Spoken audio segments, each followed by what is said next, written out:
Goodness me. All right, Fred, let's get this hatch off. Come on, get in here. Let's get this hatch off.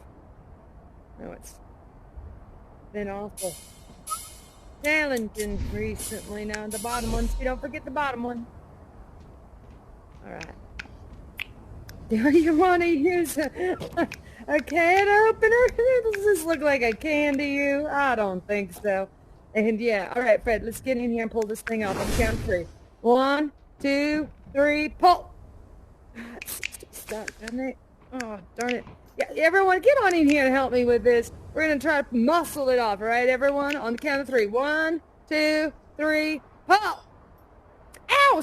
Darn it. Ow, ow, ow, ow, ow, ow. I smashed my finger. Ow, ow.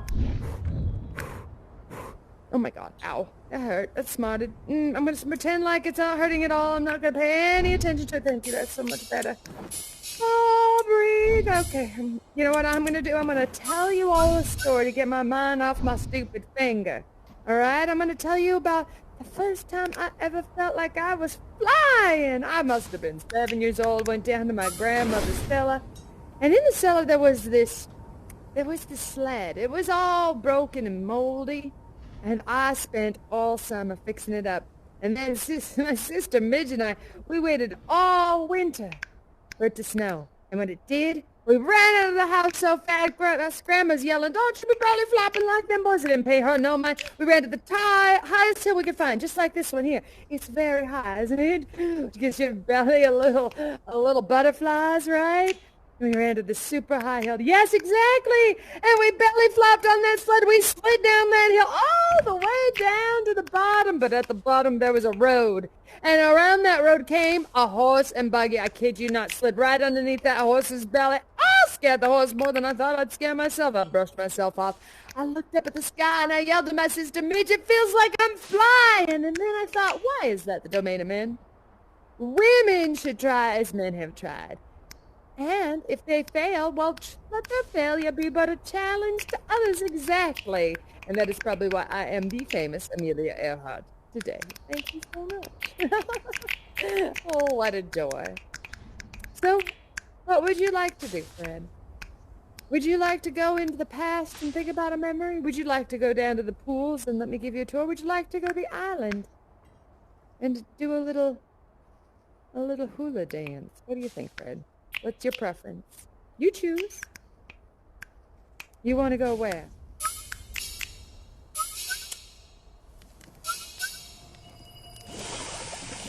Ah, you want to go to the island. Ah, the beautiful... Well, help me out. And make this plane look like the glorious thing she used to look like. That's right. Up she goes. Look at, there's my Electra. Lordy, what a gorgeous plane she is. Look at that. You see how she gleams in the light? And oh, I do miss her so. What a beautiful plane she is. Used to cut the wind like a hot knife through butter. She's something. All right, well, let's all not lollygag here, everyone. Let's jump through that door and see where it takes us. What do you say? I'll go last. Everyone? Right through there.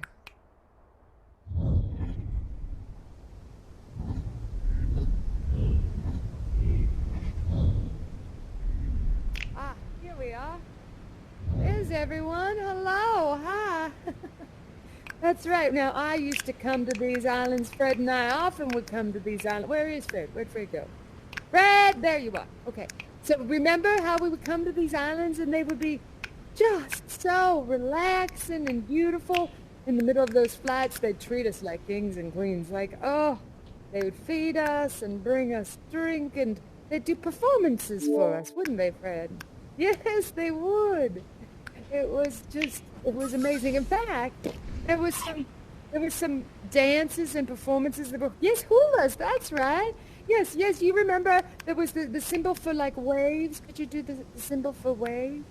Yeah, the hula symbol for waves.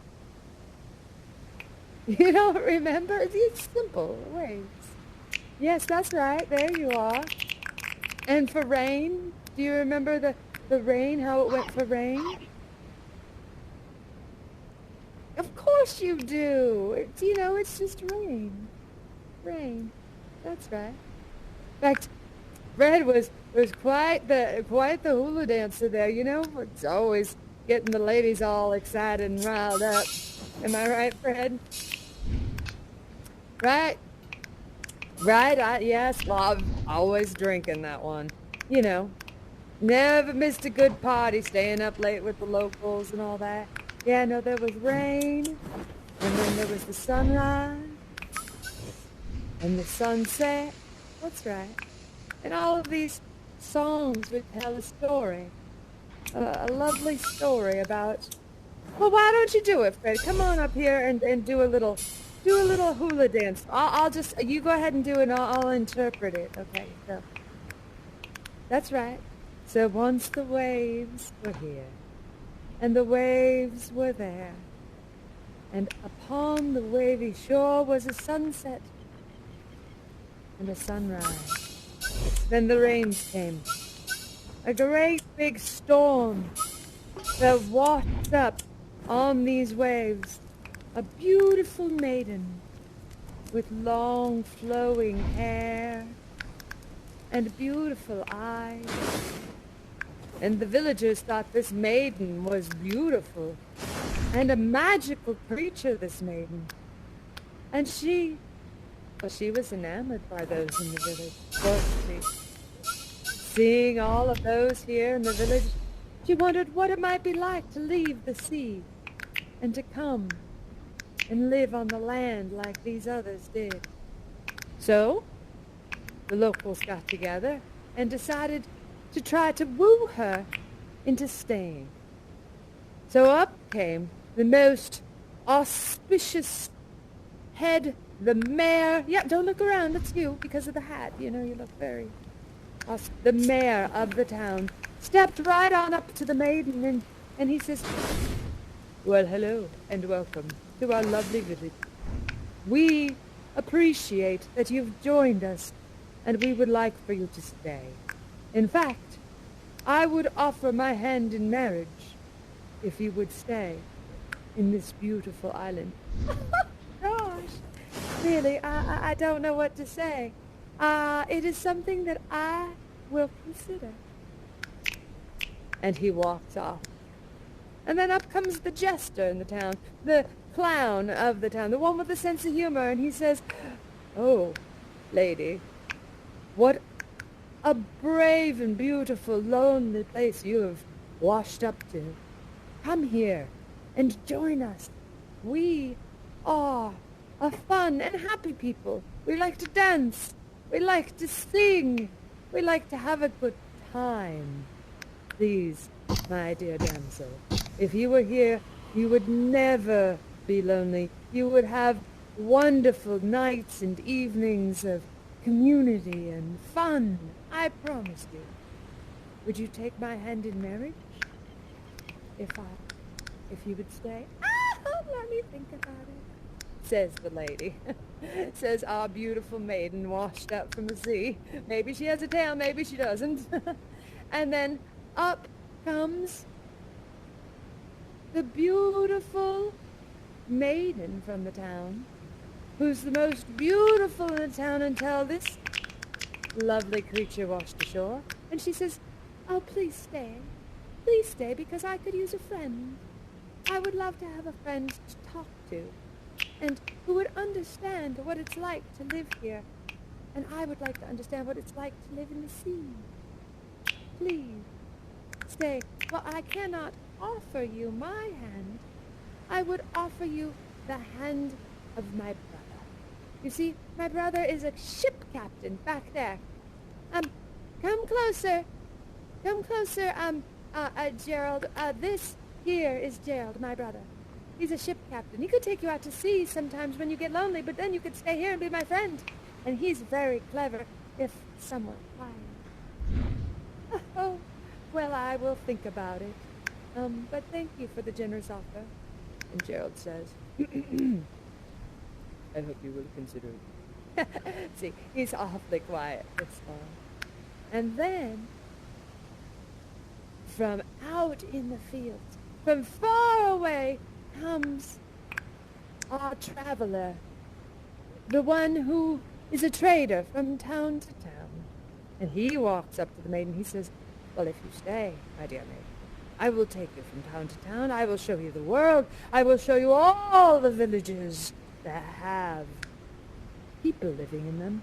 And you will never be lonely alone. Again, your world will get bigger and bigger and bigger until you know everyone nearby. And we will see the most beautiful thing. I offer my hand in marriage. And she says, oh, gosh, I will think about it. And then, last but not least, comes up our lovely friend from the village. The one who's never appreciated. The one who always gets things done. We call him the accountant. And the accountant says, well, I have all the money here, and I will shower you with riches, should you choose to stay and be my wife. And she says, oh, I will think about it. Wow, well, we have a dilemma here, don't we? We have a very popular damsel from the sea, a beautiful maiden who now has to make a choice. Which one shall you choose?